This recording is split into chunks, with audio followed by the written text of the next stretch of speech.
which contains all that can be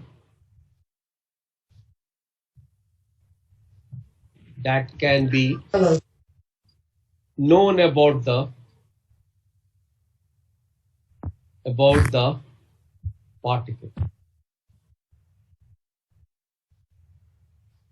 The first postulate is the dynamical state of a particle can be described by a wave function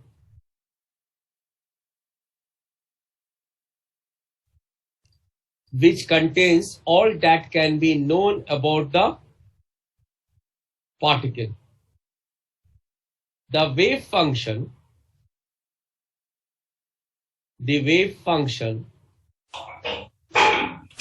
should be what? Single valued.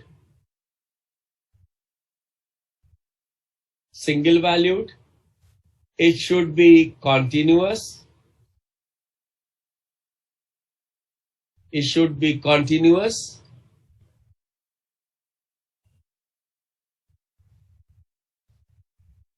Then First derivative is continuous. First derivative single valued, continuous, finite. It should obey orthogonality relation.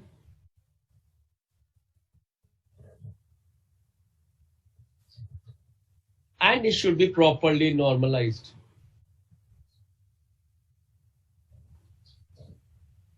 Okay? The wave function should be single valued. It should be continuous. It should be finite. It should obey orthogonality relation. And it should be properly normalized. Okay? Then, since it is continuous, its derivative should exist, and that should also be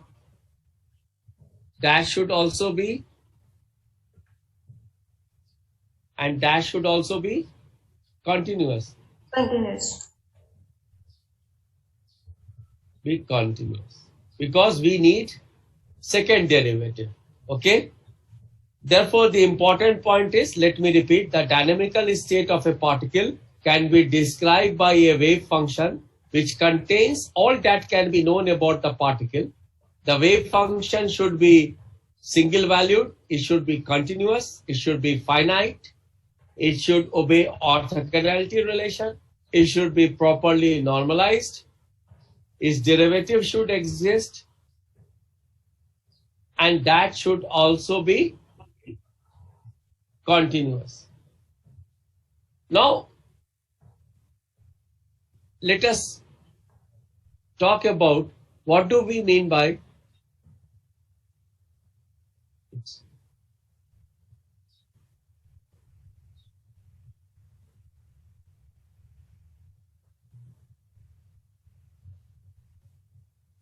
finite. Who is going to tell? What do we mean by finite? That it should go to zero as extension. At within the limit minus infinity to plus infinity, there must exist a finite probability of finding out the particle. Okay? Between minus infinity to plus infinity, there must exist a finite probability of finding out the particle. एक second रुक जाना, मैं page change करने वाला मैं कोशिश कर रहा हूँ, वो गायब हो गया है. I want to shuffle the page to write on the next page. Facing some problem.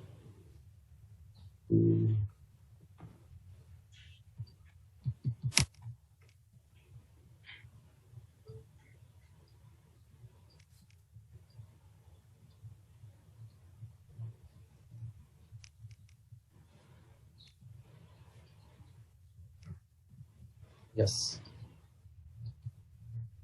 Now, what do we mean by finite? The finite means that e power x would not be acceptable as it blows up as x moves to infinity, while e power minus x is an acceptable wave function. E to the power I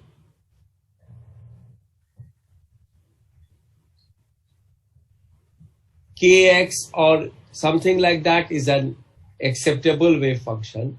Cos x, sin x, they are acceptable wave function. But cosec x, cot x, tan x, they are not acceptable wave function because they go to infinity in the certain limit of x. Okay, therefore the important point is the wave function should be finite, and then it should be continuous. Continuous means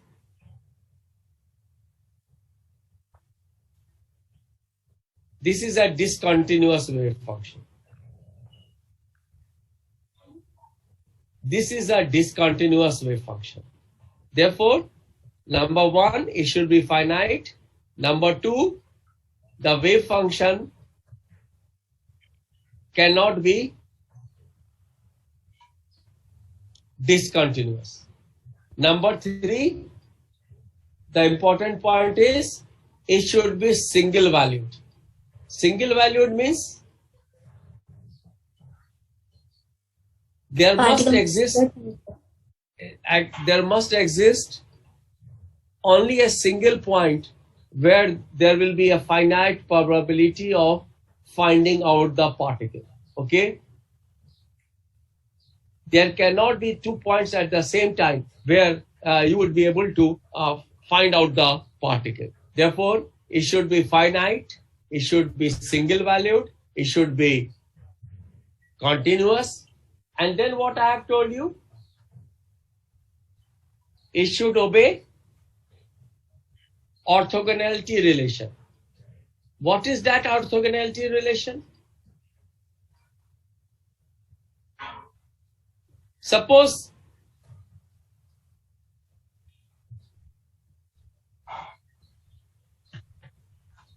this is x1, x2, this is x3, x4.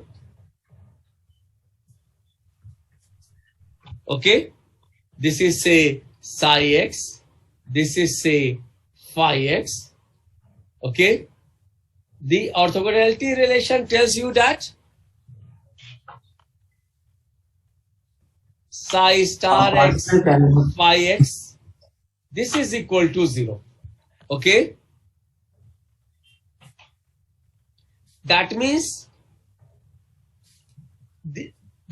what they represent? They represent mutually exclusive physical states. Mutually exclusive physical state. That means either the system will be described by this wave function at a given point of time, or the system would be described by this wave function at a given point of time. It is not that simultaneously you will say that particle is located between x1, x2 and the particle is located between x3, x4. Okay, this is what we meant by orthogonality relation. It is not given properly in the books. Try to understand it. That suppose we have been given two wave functions and both are equally valid. Psi x is valid in the range x1, x2. Phi x is valid in the range x3, x4. But the important point is these two are mutually exclusive states and the particle cannot be there at same time in both these states. That means within the region x1, x2 or the region x3, x4. Either it will be in this region or the particle will be in this region. And that is why we write it as either psi star x phi x dx, or you can write it as psi x phi star x dx. This is equal to 0. This is what we understand by orthogonality relation. This you can further understand by taking another realistic example. Suppose I'm talking about a hydrogen atom problem.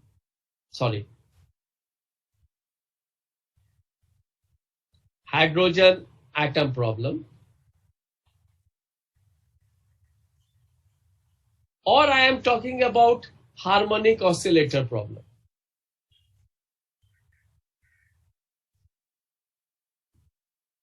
Okay. Now, in hydrogen atom, either the electron will be in the ground state, or in the first excited state, or in the second excited state, or in the third excited state. Is it not?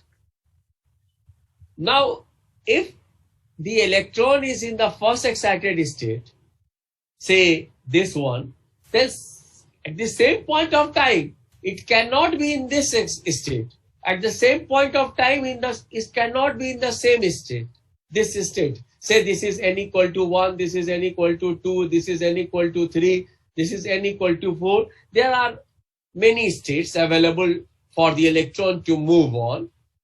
But at a particular point of time, if I am saying that the particle is in n equal to 1 state, described by the wave function psi1, and when the particle will move in n equal to 2 state, the particle will be described by psi2. Then how this psi1 and psi2 are related? They are orthogonal states. They would be described by this property, that either the particle electron will be in state 1, or the electron will be in state 2, or the electron will be in state 3. Isn't it? Similarly, if you say that any system is being described by harmonic oscillator potential.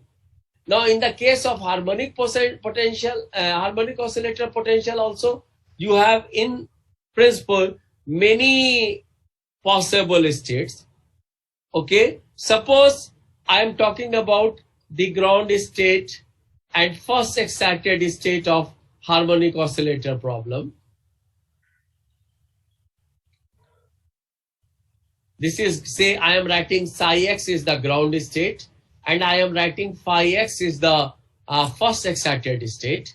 Now, if you look at your books, then what you will realize that the ground state has a form something like e to the power minus r by a. Okay, and that means the shape of the wave function will be something like this. While if you look at the first excited state, then this is some multiple of r, and it goes something like this. Therefore, this is psi x, and this is phi x. This is the ground state, and this is the first excited state. Now, what you will say about this wave function?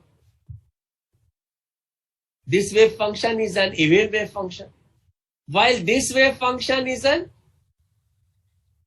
odd wave function. Now, when you take the product of an even wave function and an odd wave function, then what would be the result when you will integrate it? Odd wave. 0. When you have odd, even times odd, when you will integrate it out, it will give you 0. Therefore, the important point is that the physical meaning of the orthogonality relation you can also look at by taking different examples, whether that example is from hydrogen atom problem, or that example is from harmonic oscillator problem, or any other problem. You have been given two wave function, and when you will take the product, integrate it over, you will find it that this is equal to 0. This tells you that simultaneously there exists a finite chance, a definite finite chance of finding out the particle in a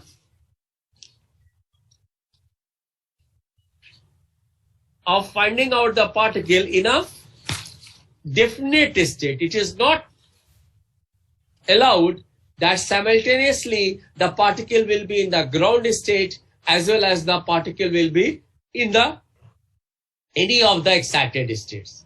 Or if it is in first excited state, you cannot, at the same point of time, it cannot be in the second excited state. This is what we mean by orthogonality relation. And this is a very important relation in quantum mechanics. Okay. Then the other important, yes. Sir, can we take the sum of these two, that is psi x and phi x? No, you cannot take. So what that sum will give you? Sir, in case of superposition of two waveforms. Superposition of the wave function is entirely different thing. Superposition of wave function tells you that if I will come to that if you have psi 1, psi 2, psi 3, psi n are the possible solution of the system. That means the system can be described by psi 1 or psi 2 or psi 3 etc. Then alpha psi 1 plus alpha psi 2 plus alpha 3 psi 3 plus ... will also be an acceptable wave function.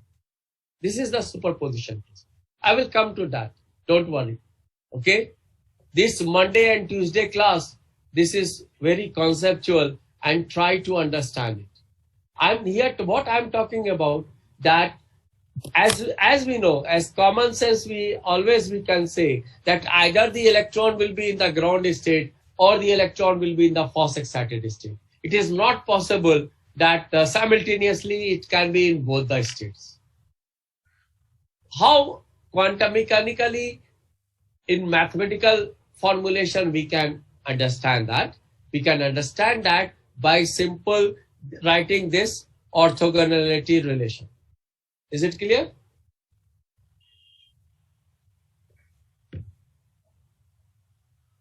Then the important point is that my wave function should be properly normalized. Why should be properly normalized? This is because when we integrate it from minus infinity to plus infinity, mod psi squared dx, this must be equal to 1.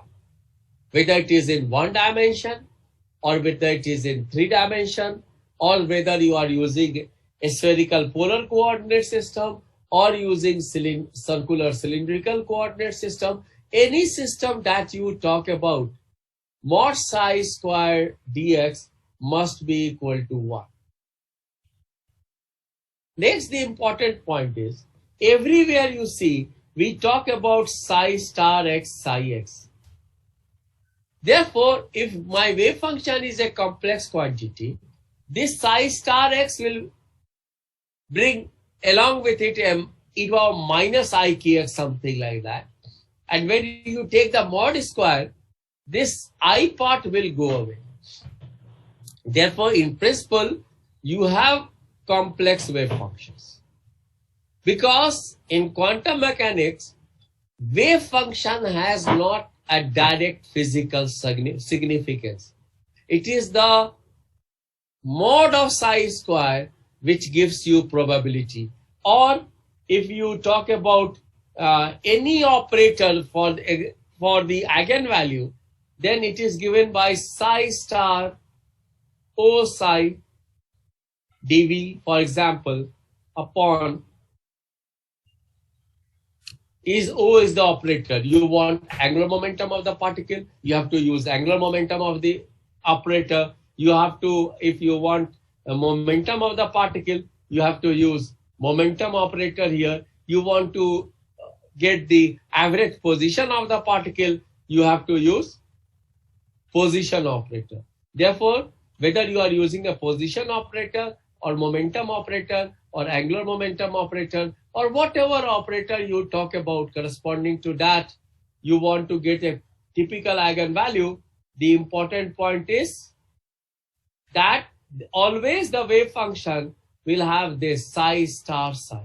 And that is why somebody had asked me the question that whether psi should be real or complex. Here, your psi can be sin x, it can be cosine x, e power ikx, e power minus ikx, and so on.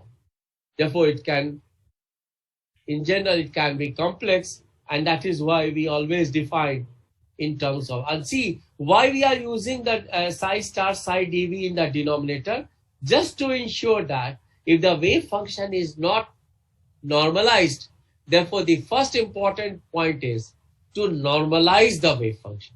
Without normalizing the wave function, we cannot obtain any physical quantity associated with that particle, whether it is momentum or whether it is energy or whether it is position or whatever you say. Any physical observable using a particular wave function associated with a system can only be obtained when the wave function would be properly normalized. If the wave function is not properly normalized, then whatever answer you are getting would be wrong. Therefore, the first thing is that the wave function should be properly normalized.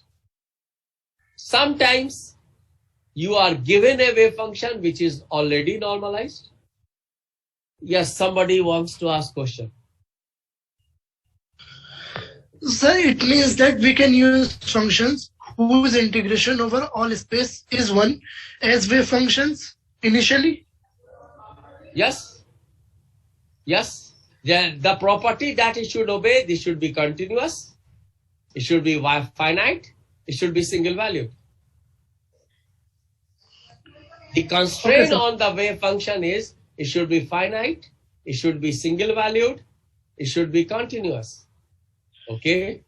If the wave function obey all these three properties, then those wave functions will be acceptable wave function. Okay? Sir, orthogonal vectors are from same space or from different spaces? What do you mean by different space? See, just after this wave function, I will introduce you Hilbert space. And we shall work in the Hilbert space. Okay, sir. Okay? And that will be an infinite dimensional space where you will have, in linear vector space, you have set of real numbers, where you will have set of complex numbers also. Now, if you have been given psi x and phi x, say they are multiple of each other. Suppose you have been given two wave function, psi x and phi x, and what is phi x? Phi x is, say, some alpha times psi x. Phi x is some alpha times phi x, where what is alpha? Alpha is some non-zero complex number. Alpha is some non-zero complex number. Then these two wave functions have precisely the same physical meaning. These two wave functions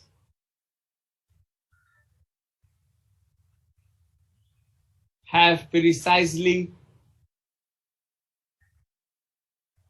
the same physical meaning. Okay? For example, let me just draw. I have drawn a wave function like this.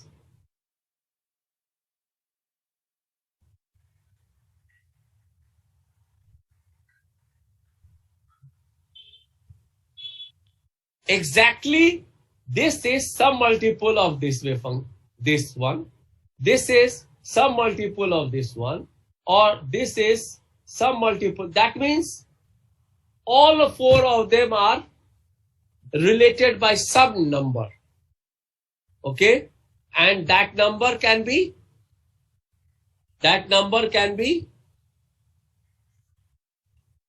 a non-zero complex number, then what I am telling you that all of them will carry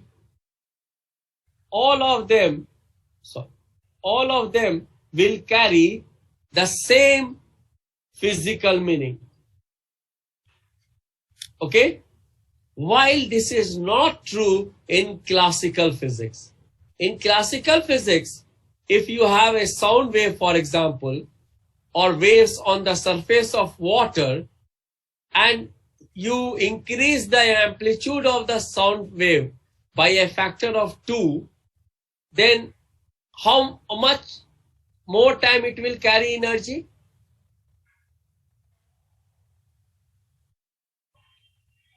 4 times. 4 times. Try to understand it. In classical physics, when we talk about sound waves, or we talk about sea waves, or the waves on the surface of water, if we multiply it by a factor of 2, then the energy will increase by a factor of 4. If we multiply it by a factor of 4, the energy will increase by a factor of 16. While here, when I am multiplying by a factor of 2, by a factor of half, by any complex number, then what is happening? It is carrying the same physical meaning. Okay? This is a very important point. आप लोग ने note कर लिया इस बात को? Yes, sir. Yes, sir. Okay. So therefore, this is the big difference when we talk about classical physics and quantum physics. Okay. And then if I ask you that consider two incompatible wave functions, then for example,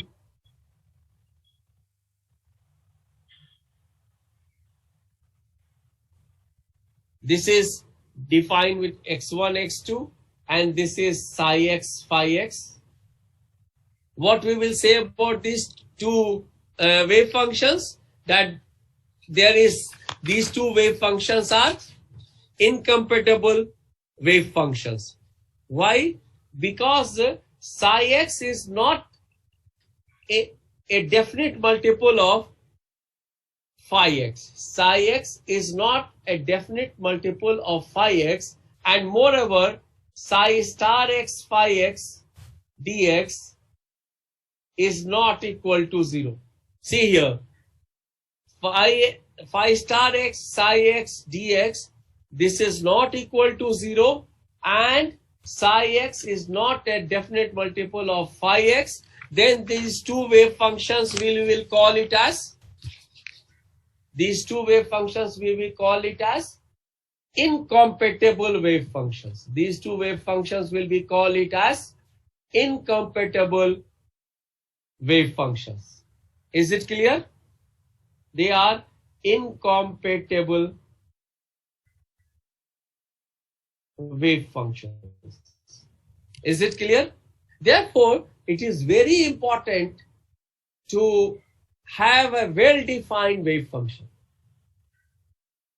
Therefore, in quantum mechanics, all the efforts are made to get a well-defined wave functions. Okay? Therefore, postulate 1 we have discussed, that says that the dynamical state of a particle can be described by a wave function which contains all that can be known about the particle. All that means its position, its momentum, its energy, its angular momentum, and whatever physical measurable quantity that you talk about. If the wave function is properly known to you, you would be able to describe everything, every property associated with that particle. But at the same time, the wave function should be finite, should be continuous, should be single valued, it should obey orthogonality relation, it should be properly normalized, and then you have to be careful that you cannot have incompatible wave function, then you have to be careful that your wave functions which you are getting as some multiples of other wave functions, then all of them will carry the same meaning. Okay?